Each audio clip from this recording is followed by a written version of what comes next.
तो बच्चों आज की इस वीडियो में हम the rise of nationalism in Europe का fourth topic the making of Germany and Italy के बारे में पढ़ेंगे।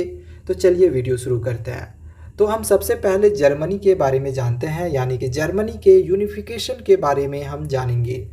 पिछले वीडियो में बच्चों हमने देखा कि ऑल जर्मन नेशनल पार्टी जीत गया था। इनको जिताया कौन था? तो मिडिल क्लास के लोगों ने। लेकिन ये लोग पावर में नहीं आ पाए क्योंकि इनको सुप्रेस कर दिया गया, यानी कि दबा दिया गया था। किनके द्वारा दबाया गया था? तो मिलिट्री और राजा महाराजा मोनार्ची के द्वारा दबा दिया गया था। तो सवाल ये आता है कि क्या ये लोग हार मान लिए?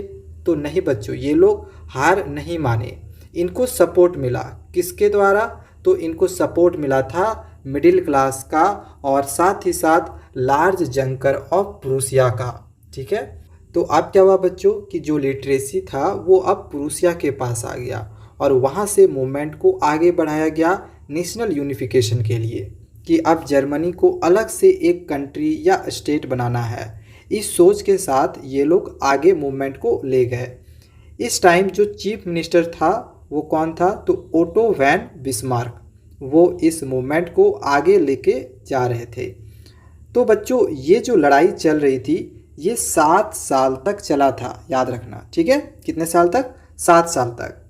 इस बीच 3 लड़ाई लड़ी गई। 7 साल का जो हम लोग का गैपिंग रहा, इस गैपिंग में 3 लड़ाई को लड़ा गया था।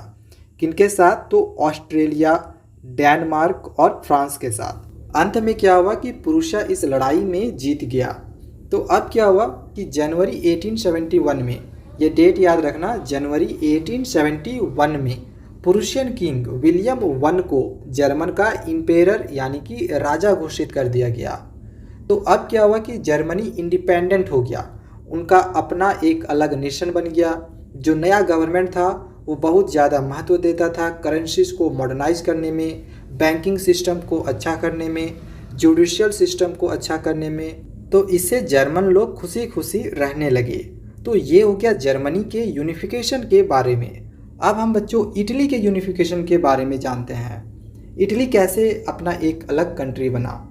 तो 19th सेंचुरी में क्या हुआ कि इटली 7 स्टेट्स में डिवाइड था। इस 7 स्टेट्स में एक ही स्टेट्स ऐसा था जो इटालियन को रूल कर रहा था। बाकी 6 स्टेट्स में कोई और ही रूल कर रहा था।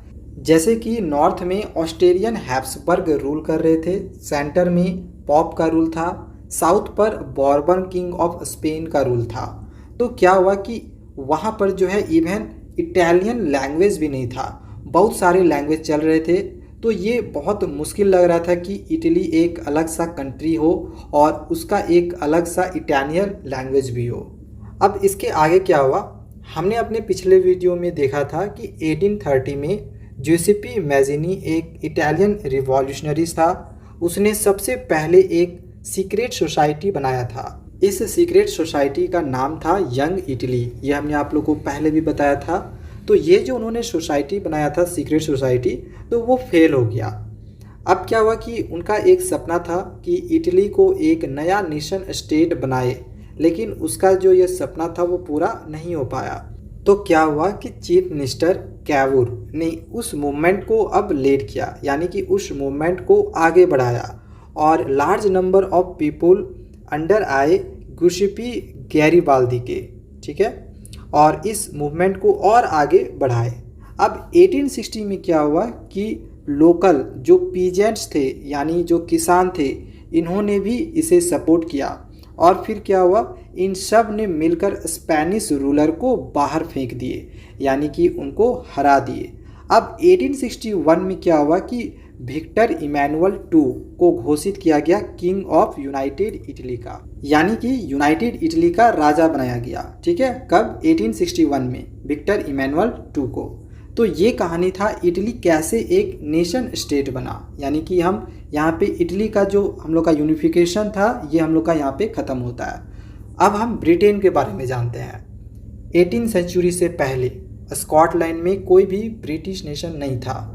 तो क्या हुआ कि इंग्लिश पार्लियामेंट ने 1688 में मोनार्ची यानी कि राजाओं महाराजाओं के पास जो पावर था उसको छीन लिया और फिर इंग्लैंड एक नेशन स्टेट बन गया। तो अब क्या हुआ कि 1707 में एक यूनियन एक्ट साइन हुआ। किसके बीच साइन हुआ? तो इंग्लैंड और स्कॉटलैंड के बीच। ठीक है, तो इसका एक नाम पड़ा। नाम क्या था? United kingdom of great Britain. अब क्या हुआ बच्चों कि जो इंग्लैंड था ना वो बहुत ज़्यादा चालाक था। उसने क्या किया? उसने अपना इन्फ्लुएंस यानी अपना प्रभाव स्कॉटलैंड पे ज़्यादा बढ़ाया।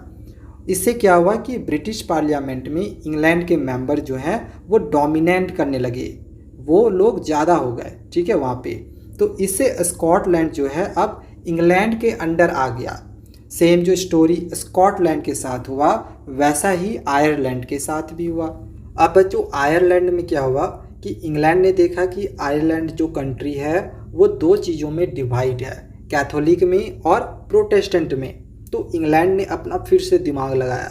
तो इंग्लैंड ने प्रोटेस्टेंट को कहा कि हम आपकी हेल्प करते हैं, कैथोलिक को तुम दबा दो और तुम लोग रूल करो। इससे क्या हुआ बच्चों कि जो प्रोटेस्टेंट थे वो खुश हो गए और इंग्लैंड का बात मान लिए। अब क्या हुआ कि इंग्लैंड ने क्या किया? कैथोलिक और प्रोटेस्टेंट को और भी ज़्यादा लड़ा दिया और आयरलैंड पर इंग्लैंड ने अपना कब्जा जमा लिया।